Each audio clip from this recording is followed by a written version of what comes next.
मुरादाबाद शहर की बेटी दिव्यक्षी का इसरो में चयन होने पर परिवार और शहर वासियों में खुशी की लहर है। दिव्यक्षी के घर बधाइयां देने वालों का तांता लग रहा है। मुरादाबाद शहर के सिविल लाइंस क्षेत्र हिमगिरी कॉलोनी में रहने वाले पुष्पेंद्र सरन की बेटी दिव्यक्षी सरन का भारतीय अंतरिक्ष अनुसंधान संगठन इसरो में बतौर वैज्ञानिक चयन हुआ है। उनके चयन से परिवार और रिश्तेदारों समेत शहर में खुशी का माहौल है। बता दें कि दिव्यक्षी ने इंटरमीडिएट की पढ़ाई शहर के शिरडी साई पब्लिक स्कूल से पूरी की। उन्हें प्रारंभ से ही गणित विषय में विशेष रुचि थी। इस कारण उन्होंने बीटेक के लिए AKTU की प्रवेश परीक्षा दी और सफलता पाई। उन्होंने राजकीय महिला इंजीनियरिंग कॉलेज अजमेर से 2019 में बीटेक पूरा किया। गणित में रुचि और इंजीनियरिंग में करियर बनाने के उद्देश्य से गेट परीक्षा की तैयारी शुरू कर दी। साथ ही एमटेक के लिए उन्होंने NIT तेलंगाना में दाखिला ले लिया। गेट की परीक्षा में प्रथम प्रयास में सफलता नहीं मिल पाई, लेकिन इसी बीच दिव्यक्षी ने इसरो में वैज्ञानिक के पद पर आवेदन कर दिया। इसका अंतिम परिणाम अक्टूबर 2021 में जारी हुआ है। दिव्यक्षी ने बताया कि इंजीनियरिंग में करियर बनाना उनका लक्ष्य था, लेकिन अब इसरो के साथ काम करने का उत्साह अलग ही है। उन्होंने अपनी सफलता का श्रेय अपने माता पिता और शिक्षकों को दिया है। उन्होंने कहा कि इंजीनियरिंग की पढ़ाई कर रहे युवाओं के लिए इसरो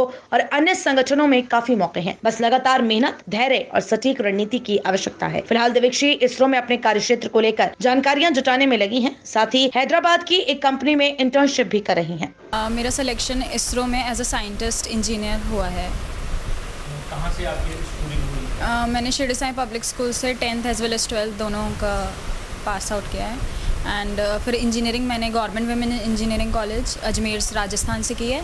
और उसके बाद मेरा MTech चल रहा है मास्टर्स में इलेक्ट्रॉनिक्स एंड एम्बेडेड सिस्टम में। वो मेरा NIT वारंगल से तेलंगाना से चल रहा है। एंड रिसेंटली अभी मैं AMD MNC है, मल्टीनेशनल कंपनी है, उसमें मेरा इंटर्नशिप चल रही है हैदराबाद से। क्या काम रहेगा आपका जहाँ पर सिलेक्शन हुआ? क्या उसमें भूमिका तो यही रहेगी कि जैसे कोई भी सैटेलाइट है जो लॉन्च होती है स्पेस में, सो इसरो क्या करता है, इसरो एक स्पेस ऑर्गेनाइजेशन है। तो वो हमारे यहाँ से मतलब ज़मीन से सैटेलाइट स्पेस में छोड़ते हैं। तो स्पेस में जाने के बाद वो रेगुलेट करते हैं या वो देखते हैं कि हमारी पृथ्वी या हमारा जो है आसपास के जो ग्रह हैं वो किस तरह से वर्क कर रहे हैं, या पानी की जैसे खोज हो रही है आजकल, या अभी जैसे चंद्रयान 2 गया था, तो चंद्रयान का भी मिशन अभी आगे आएगा, या सोलर का अभी आएगा उसमें।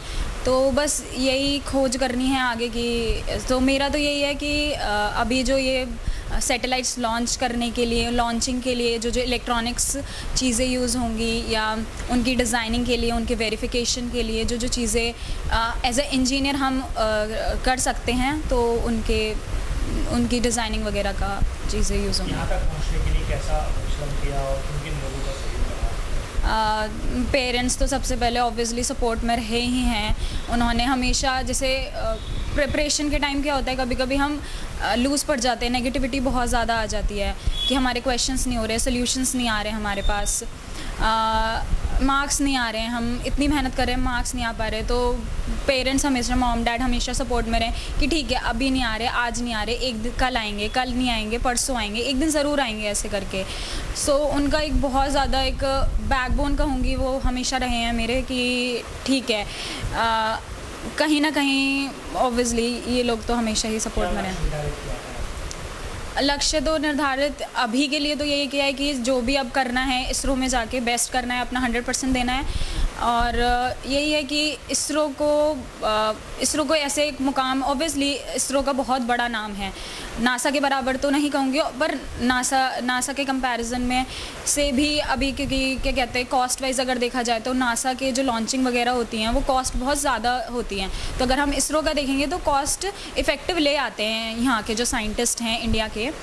तो जैसे मैंने अभी एक बीच में न्यूज़ पढ़ी थी कि नासा ने मना कर दिया था कि कुछ चीज़ें हमें देने को, तो इसरो के साइंटिस्ट ने खुद इनोवेट करके खुद बनाया था अपनी चीज़ें। तो वो भी कम, मतलब बहुत कम कॉस्ट लगा के, तो लागत लगा के। तो यही चीज़ें हैं जो कि इसरो को या इंडिया को एक अलग मुकाम तक पहुंचाती हैं। तो मेरा भी एक ऐसा ही कंट्रीब्यूशन रहना, मतलब मैं करना चाहूँगी कि कहीं ना कहीं इंडिया का नाम रोशन हो, अपने देश का नाम रोशन हो।